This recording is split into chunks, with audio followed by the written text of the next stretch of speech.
Hello friends, class 8 से chapter कर रहे हैं अलजेब्रिक एक्सप्रेशन एंड आइडेंटिटीज और उसकी एक्सरसाइज 9.4 के आपको क्वेश्चन करके दिखाएंगे। तो चलिए अपना वीडियो स्टार्ट करते हैं। चलिए क्वेश्चन नंबर 1 का फर्स्ट पार्ट मैंने लिख दिया है। क्वेश्चन है कि मल्टीप्लाई द बायनोमियल्स। बायनोमियल्स का मतलब दो टर्म्स के बीच में ही मल्टीप्लिकेशन हो रहा होगा। अब दो टर्म्स कौन से होते हैं? जो ब्रैकेट के अंदर होता है वो एक सिंगल टर्म होता है। तो एक टर्म ये और आपको करना है मल्टीप्लाई, क्योंकि दो ब्रैकेट के बीच में कोई साइन नहीं है तो पक्की बात मल्टीप्लिकेशन ही होगा। अब देखिए सबसे आसान तरीका क्या है दो बायनोमियल्स को मल्टीप्लाई करने का। सबसे आसान तरीका, सबसे पहले ये 2x लिखिए, मल्टीप्लाई पूरा ब्रैकेट लिख दीजिए, ठीक है। कुछ ज्यादा दिमाग लगाने की जरूरत नहीं है, बहुत आसान तरीका है। फिर +5 लिखिए और फिर पूरा ब्रैकेट सेकंड वाला मल्टीप्लाई करने के लिए लिख दीजिए। अब अगला स्टेप देखिए, ये 2x इस 4x से मल्टीप्लाई भी होगा और 3 से मल्टीप्लाई भी होगा और साइन का भी ध्यान रखना है, ठीक है। तो प्लस का 2x प्लस का 4x, पहले मैं आपको बिल्कुल एक एक स्टेप लिख के दिखा देता हूं, ठीक है।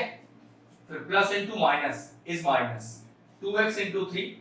आप ये स्टेप चाहो तो डायरेक्ट भी कर सकते हो, ठीक है, कोई जरूरी नहीं ये वाला रिप्रेजेंटेशन दिखाना, लेकिन मैं आपको चीज सिखा रहा हूं तो बिल्कुल स्टेप बाय स्टेप करूंगा। एक बार चीज अच्छे से आ जाएगी फिर हम भी डायरेक्ट कर लेंगे, ठीक है। Plus into plus is plus 5 into 4x, plus into minus is minus 5 into 3, ठीक है। बिल्कुल स्टेप बाय स्टेप लिख दिया मैंने। अब सिर्फ मल्टीप्लाई करना है। अब मल्टीप्लाई किस तरह से करते हैं?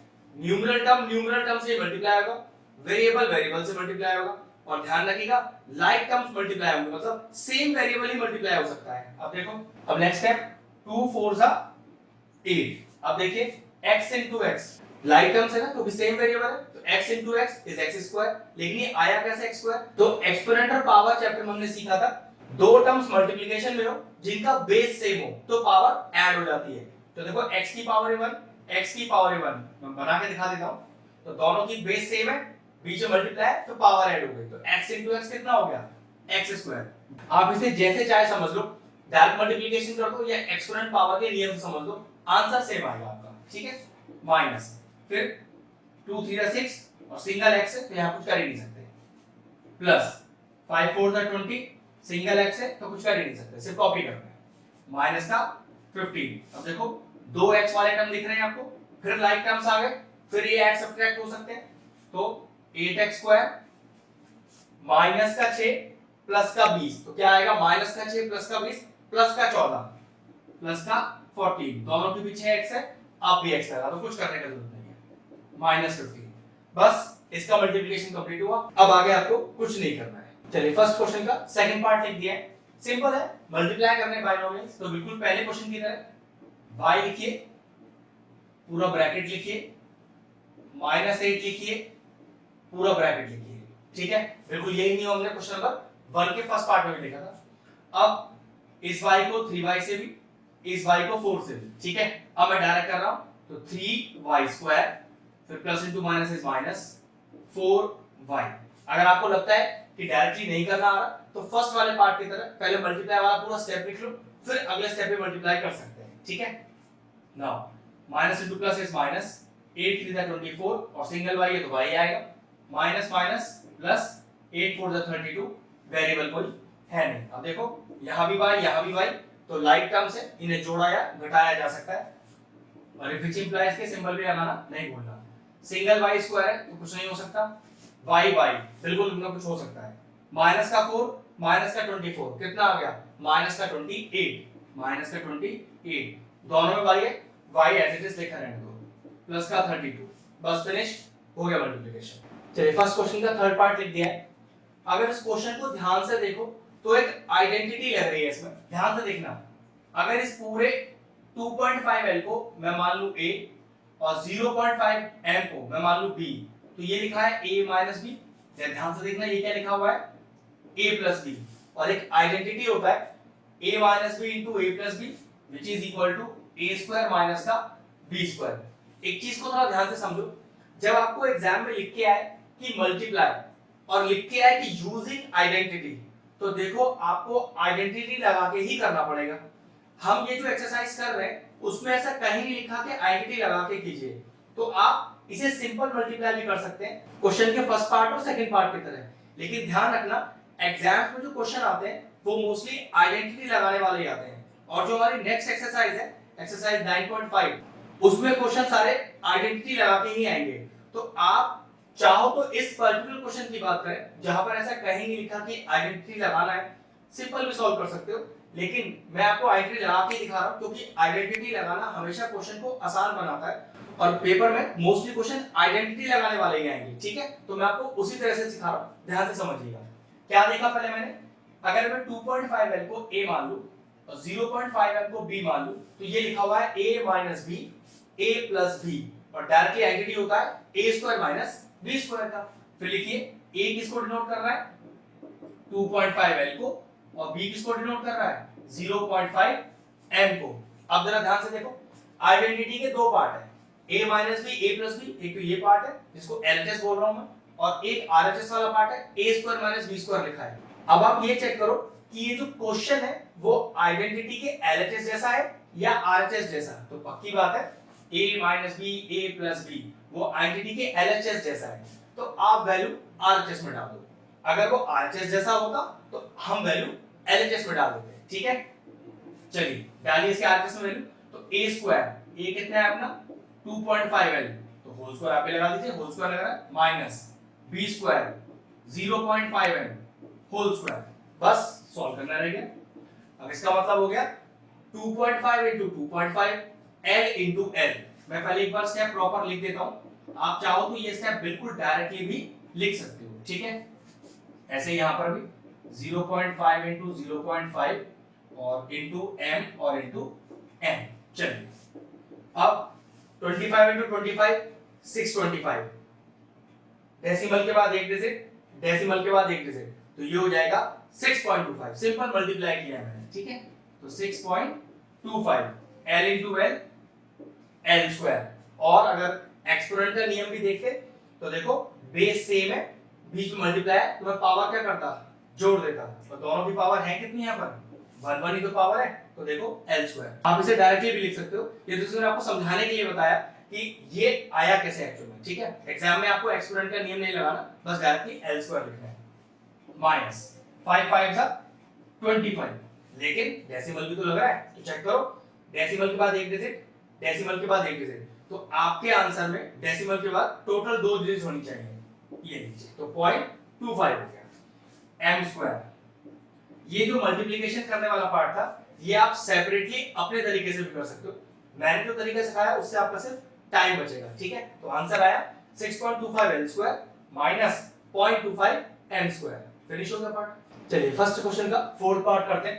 क्वेश्चन लिख दिया है, बिल्कुल सिमिलर क्वेश्चन है क्वेश्चन नंबर 1 और 2 की तरह, थर्ड क्वेश्चन की तरह कोई आइडेंटिटी नहीं लग रही है इसके अंदर, ठीक है। चलिए तो क्या करो, सबसे पहले a कॉपी किया, फिर दूसरा ब्रैकेट कॉपी किया, फिर प्लस 3b कॉपी किया और दूसरा ब्रैकेट कॉपी किया। अब सिंपल मल्टीप्लाई इस a को x से भी और 5 से भी, इस 3b को x से भी और 5 से भी, तो चलिए व्हिच इंप्लाइज लगा देंगे, तो a into x कुछ नहीं हो सकता क्योंकि दो लाइक टर्म्स मल्टीप्लाई होते हैं, लाइक टर्म तो मतलब सिमिलर टर्म्स। अब यहां तो a और x है, डिसलाइक टर्म्स है, तो कुछ नहीं दोनों को लिख दिया, प्लस a और 5, एक न्यूमरल है एक कांस्टेंट है, कुछ भी नहीं कर सकते। आगे चलिए प्लस 3b into x, कोई भी इसमें लाइक टर्म नहीं है, एज इट इज कॉपी हो जाएगा, प्लस अब यहां देखो 3b into 5 में numeral numeral multiply, b as it is.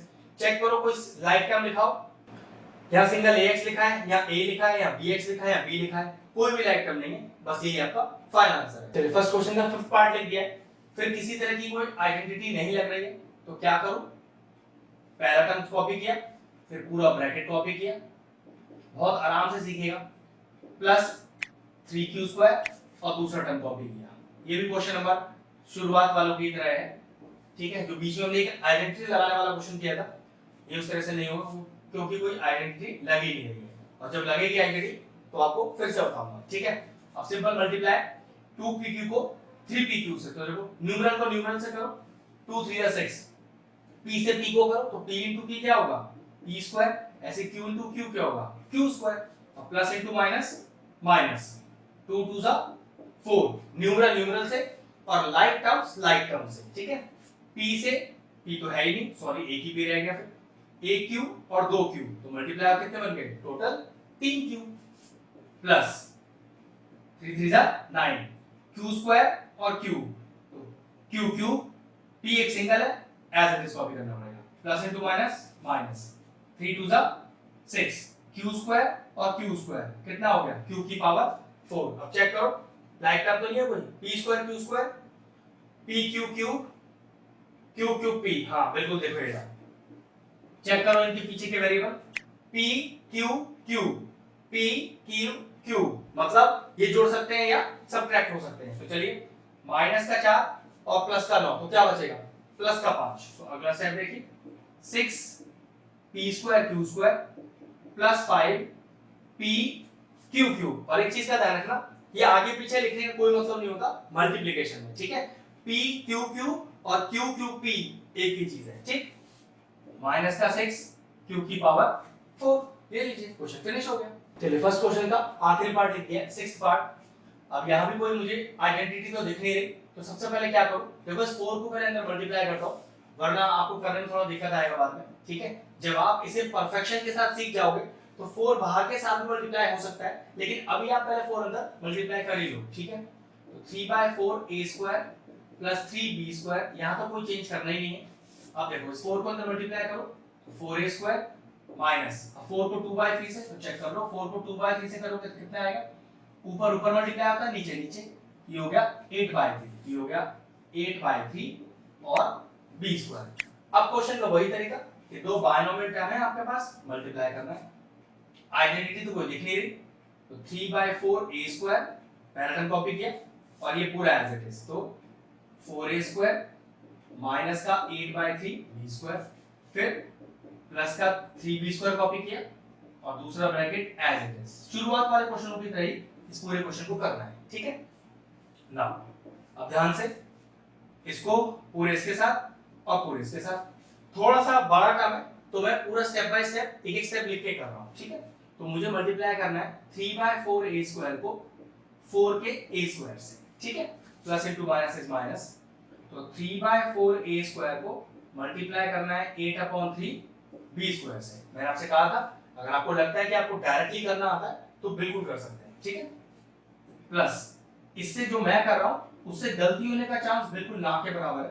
Directly में कितनी बार हल्का सा भी चूक हो गया देखने में, साइन को देखने में या कोई मल्टीप्लाई करने में, तो सब गड़बड़ हो जाएगा, ठीक है। फिर भी आपको लगता है कि नहीं मुझे सर अच्छे से बहुत क्लियर है स्टेप्स, तो ठीक है आप डायरेक्ट कर लीजिए, कोई प्रॉब्लम नहीं है, इस बात का कोई मार्क्स नहीं कटेगा आपका, ठीक। चलिए अब मैंने बिल्कुल प्रॉपर लिख दिया है, अब करते हैं कांस्टेंट टर्म कांस्टेंट से मल्टीप्लाई और सेम वेरिएबल से मल्टीप्लाई, जिसको लाइक टर्म्स बोलते हैं, ठीक है। तो देखो 4 से 4 चला गया तो 3 रह गया, a स्क्वायर और a स्क्वायर कितना हो गया, a की पावर 4 माइनस, तो ये देखो 2 4 8, 3 से 3 गया, तो कांस्टेंट तो रह गया a और पीछे रह गया आपके पास a स्क्वायर b स्क्वायर, क्योंकि दोनों अनलाइक टर्म्स है तो कुछ भी नहीं हो सकता, as it is copy, plus तो 3 4 12 a स्क्वायर b स्क्वायर। अब a स्क्वायर b स्क्वायर हो या b स्क्वायर a स्क्वायर हो, मल्टीप्लिकेशन में एक ही चीज होती है, ठीक है। माइनस 3 से 3 चला गया तो 8 b की पावर 4, क्यों b square into b square तो b की पावर 4, कोई लाइक टर्म है, देखो फिर से सेम यहां लिखा हो, पीछे का टर्म बिल्कुल सेम लिखा हुआ है, तो माइनस का 2 प्लस का 12 तो कितना हो गया, प्लस का 10, तो कितना आएगा देखो 3 a की power 4 plus 10 a square b square as it is, कुछ नहीं करना उसका, और माइनस का 8 b की पावर 4। ये लीजिए क्वेश्चन कंप्लीट हो गया। एक शानदार क्वेश्चन था जो सबसे लास्ट पार्ट था, अच्छे से प्रैक्टिस कीजिएगा। क्वेश्चन नंबर 1 पूरा फिनिश हुआ। अगर हमारे व्यूअर्स को हमारे वीडियोस पसंद आ रहे हैं तो हमारे चैनल को सब्सक्राइब कर लें और साथ में लगे बेल आइकन को भी हिट कर दें। आपको अगर मैथ से जुड़ा कोई क्वेरी है किसी भी क्लास के लिए तो वो आप मुझे व्हाट्सएप कर सकते हैं, जो नीचे नंबर आ रहा है। आपका जो सोल्यूशन है मैं जल्दी से जल्दी देने का कोशिश करूंगा।